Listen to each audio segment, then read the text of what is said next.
Hi, my name is Jordan White and I'm a Hokie. Like sometimes like complete strangers will come up to me and like ask to touch my hair.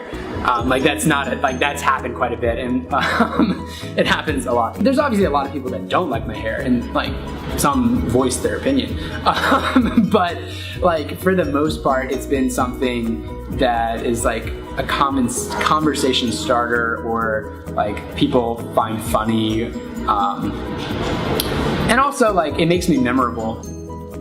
Academics are super important to me, and I still believe like academics and learning is very, very important. But for me, I'd taken it too far, because in high school, I actually defined myself based on my academic performance. And then I got to tech and I was in the honors program.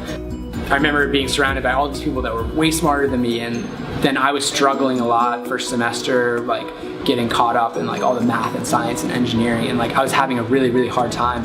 But like why was because I defined who I was as a person based on like how well I did, like how well I performed academically. It was a super like dangerous position, because I remember like not doing well in school and then thinking, why would anybody even want to be my friend because I'm like this moron. I considered myself important because I was always able to be like the smartest, and people like recognize that. So when I didn't have that, like part of who I was ripped away, and like I couldn't deal with it. It was like super, super hard and frustrating, but like I'm so thankful because God like took out that idol in my life of like I am this person who is like smart and does well. I was able to replace that with like I have purpose because like I know God, instead of like what I can achieve.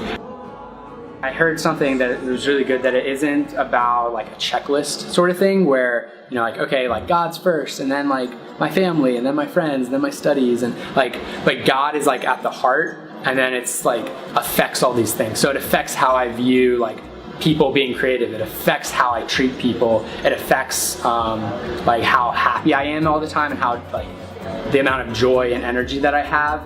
And it affects my love for my family and friends, and like so it affects and influences all these different things in my life.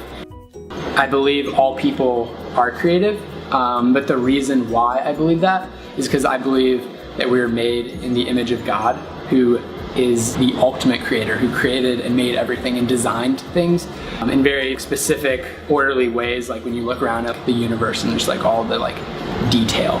So when people say that they're not creative, I believe that they're rejecting part of their humanity. Your creativity is beaten out of you over the years. The uses of a paper clip or like a very simple object, a child can think of hundreds and hundreds of things, and then by the time you get to college or into your career, it's like you can think of like two. You're told that like, oh, that's wrong, that's not the right way to do that so many times that your creativity is slowly forced out of you over life. And I think it's a really sad thing that's happened in like Western societies. It's been really exciting to use Entrepreneur Club and Built With to encourage creativity on this campus in like a very large way. You know, like when there's 200 people coming to this event on a Friday night instead of doing other stuff, and they're coming with the goal to meet people and be creative with other people, I think that's really exciting, and it's like an honor that I was able to like create that. You are creative, and don't ever let people tell you that you're not, because it's part of your humanity and who you're created to be.